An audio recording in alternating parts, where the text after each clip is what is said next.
pass a few short hours in my lonely life. Thank you, Lord. Thank you.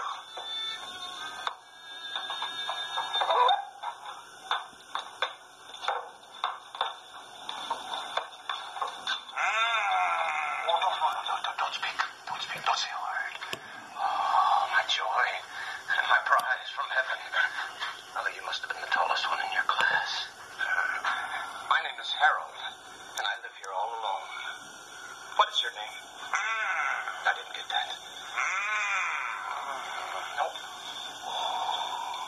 Forgive me. I didn't realize you were mute. You see how heaven plans.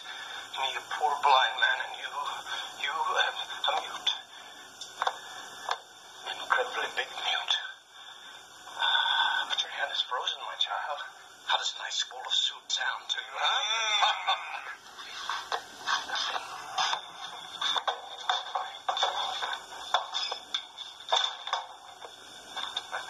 Yes, well, I know what it means to be cold and hungry.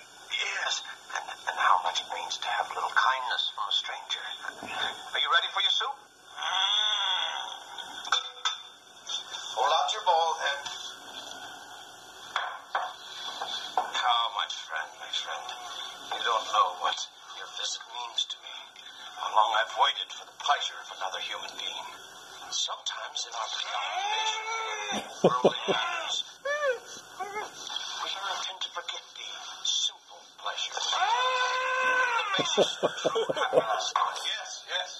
Oh. And now, a little wine with your soup, huh?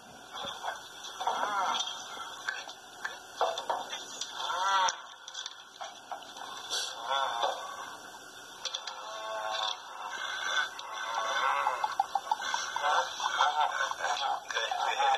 Yes. Wait. A toast.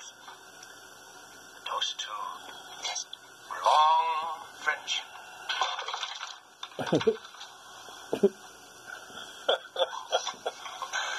How hungry you must have been. Now for a little surprise. For a special occasion I've been saving.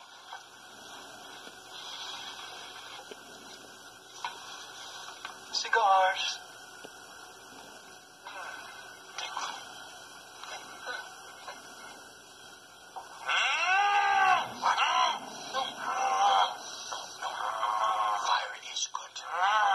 Fire is good. Yes, fire is our friend.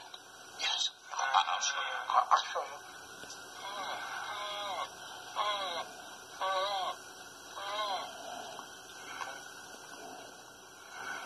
You see. Yeah. Do you have your cigar? Let me see. Now. Just hold it right there. Now. Don't inhale until the tip closes.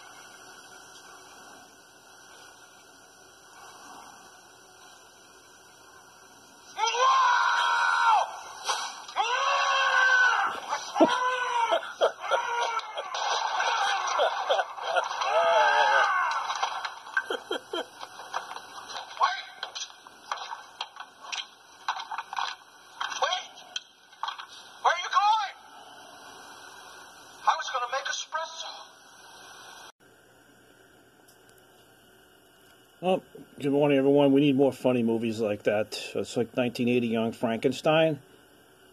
It's just beyond funny. It's amazing. And we had Return of the Pink Panther. We need funny stuff like that again, to lighten up a little bit. Anyway, a quick update. I'm staring at this toolbox right now. Just trying to focus on what's to be said here. All of my neighbors now, except one, and myself included, have COVID. Everybody in the middle of nowhere up in the mountains in Virginia. And interestingly enough, like I said weeks or months ago, the CDC, NIH, state health authorities tell people, if you think you're infected, or you are infected, go home to your family, to your home, and take Tylenol. And if you get really sick, then call the ambulance. What kind of insanity? What has happened to this science in the world? I just got a call. My neighbor had it. He didn't know he had it. He's like 75. His girlfriend's like 73. She has to go for some kind of back surgery, so she got tested. Well, he had it. He didn't know he had it. He's living with her at the house. Now she has it. Logically, if you live in a house and you sleep with somebody and eat with them and live with them, there's a huge chance they're going to get infected. So what did we do here? Shouldn't people, if they think they have it or they do have it, be separated? I would stay outside of my car or a tent. I would not go in my home to my wife, kids, mother, whatever. I wouldn't go inside. Or I wouldn't even go to the house. How does the government... I'm really having a hard time here, folks, with this, because I'm a pro-science person. I had taken science in university, so I'm familiar with some of these things. I'm not just talking off the cuff here. I worked in nuclear stuff, and, there's peer-reviewed journals, there's scientific bodies for a reason. What are we doing here? So anyway, a good note, Israel just announced, like last week, there's a thing called EXO-24C.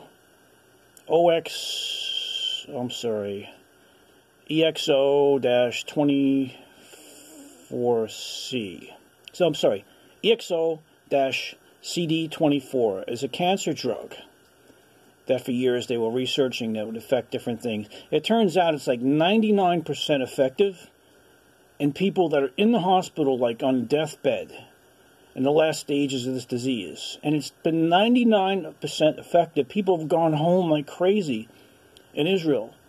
Why isn't the president or anyone right now, or our government, saying, you know what, we're going to get that over here, and you could sign a waiver if you want to use it. You could use it if it's a last resort to save a life. Let's try to use it, but we can't be responsible if there's side effects, of course. Why are we doing that? It's coming up, 400,000 to 500,000 people have died. And they're talking about triple masks and all. No one's going to do that. And plus, the places with the masks seem to have the highest death rate. I'm not even going to go into that. But, folks, there's something very strange. And I'm not a conspiracy QAnon fruitcake at all. This is very, very odd. It's not making any logical sense in science or even just common everyday sense. When do you tell people if they think they're sick or infected with a pandemic to go home to their family? When? Never happened in the history of science and medicine that you go home in the house with people, and elderly people especially, over, let's say, 40. I can't say anymore. Anyway, it was an update. I figured I'd give you guys a little funny thing, and at the end, this funny young Frankenstein is how people are acting locked in their houses for months, starting to go a little bit nuts. So I thought it would be funny on top of this other serious matter, which is not funny. We're going to look back at this. This is like the Holocaust, my friends. It's like another Holocaust. I'm sorry. Now Cuomo is on the frying pan, which he should be, sending known infected people back to nursing homes. By law, the ambulance had to turn around, bring them back to the adult home where they infected. They are not allowed in the hospital. So you put the people into the place that's the most vulnerable people. I can't imagine people that lost their parents, God forbid. You couldn't go see them. You couldn't take them out of there. You'd never see them again. They couldn't talk on the phone, usually because they were so sick. Your parents would just die alone. What kind of insanity? Not just Cuomo, but New Jersey did it too, and some other states. How do you turn and put old elderly people back in an adult home? The most vulnerable people of all. Well, one day I don't think we're ever going to get the answer to this, because there's so much misinformation and conspiracies, and no one knows what to believe, and I don't think anybody cares. They're just going to keep going on, doing what they're doing, and I don't know. If you ask questions now, you're some kind of conspiracy QAnon guy, a right-wing Trump loony. I'm not like that. There's a lot of people that have serious questions that have to be answered here that are not Republican conservatives or canons. We need to ask them and not be afraid to ask serious questions. Okay.